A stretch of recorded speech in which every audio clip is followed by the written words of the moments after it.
So in this chapter, we're going to explore carbon filters, which is one of the most essential elements to any type of indoor grow room. The reason why is because that carbon gets rid of that smell. If you didn't have a carbon filter on your fan, then literally your whole block is going to smell like cannabis. So you want to make sure that you have a carbon filter at all times on any fans that are leaving the grow room, okay? And that only goes for fans that are actually inside the grow room controlling the air. It may not necessarily go for a closed loop lighting system, as I'll discuss later in our CO2 chapter. So this is a small carbon filter. This is what it looks like. And so basically, yes, the air gets pulled in and sucked into here, the smelly air, and so when it does, it the molecules from the smell actually get attached to the carbon that's inside of here, and then it leaves out and it's just hot air. So you can see, if you look in closely, you can see that it has this grate on the end of it, and inside of there is the packed carbon. You can see a bunch of carbon molecules or a bunch of carbon pellets in there, and all that carbon is what absorbs that smell.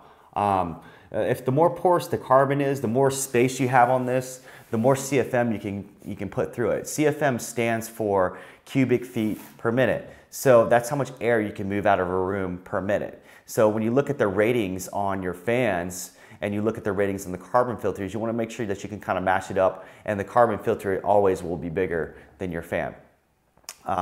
Just so you have enough space to where you can pull a lot through. This in particular is a 10-inch carbon filter, and it basically connects to a 10-inch fan, and it's a really good carbon filter. It's got good carbon in it too. The carbon is named RC36 carbon. It all comes from Australia. The good stuff does. And I recommend the filters that I would recommend is either Funk Filters by DL Wholesale or Fresh Filters, which are really, really good too as well. So with carbon filtration, it's essential that you set this carbon filter at the top of the room. Okay, if you set it on the bottom, like I've gone on a lot of grow rooms where I see this carbon filter just sitting on the ground.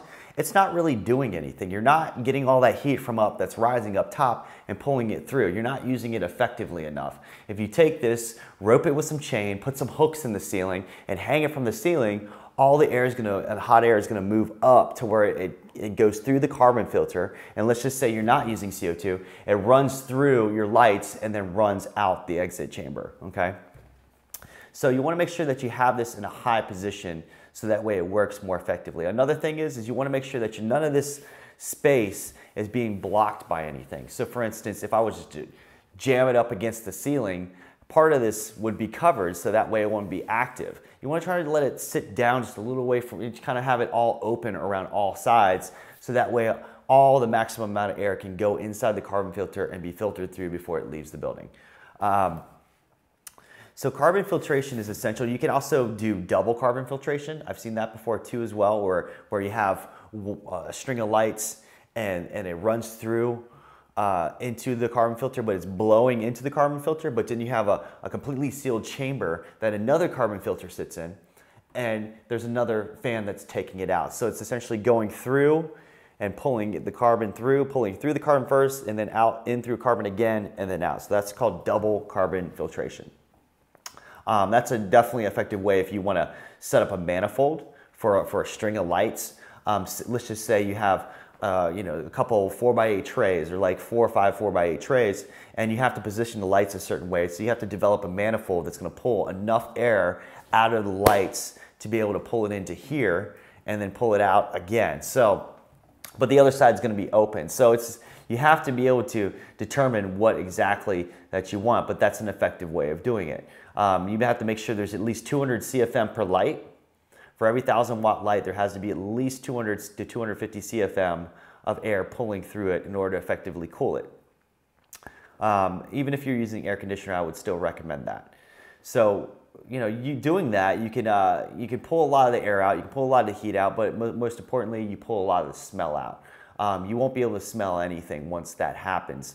As soon as you walk up to the door, you still don't really smell it with an effective carbon filtration unit running. So don't worry about that. You won't have a problem with that once this is together.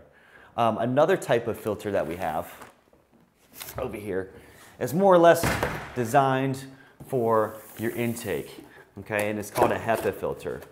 And HEPA filters basically scrub the air and scrub to a certain micron, which is a small, minute particle, and it's still carbon.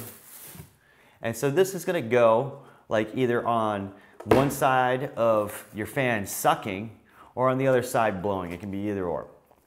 Preferably sucking, because it's pulling the air through this filter right here and then pulling fresh air into your garden. So when you have an intake fresh air, you want to use a HEPA filter, and this will eliminate any type of mites or any type of pests coming through, any type of bad air coming through, or any type of particles that you do not want, such as powdery mildew and things like that. This will stop it from happening. It won't allow it to go through. These need to be changed out every like 6 months or so. I would say anywhere between 6 to 8 months. Every 3 to 4 grows, I would change this out, just for the fact it gets really caked up and dirty. And the thing is you want this to work most effective as possible. So when you have this on the outside, it pulls the fresh air in, and then you have nice fresh air coming into your garden, and the carbon is used to exhaust the smell and essentially the heat out of your garden from the other side. So when you have these two in place, your environment, as far as air quality goes, is going to be very, very good. And that wraps up the chapter for carbon filtration.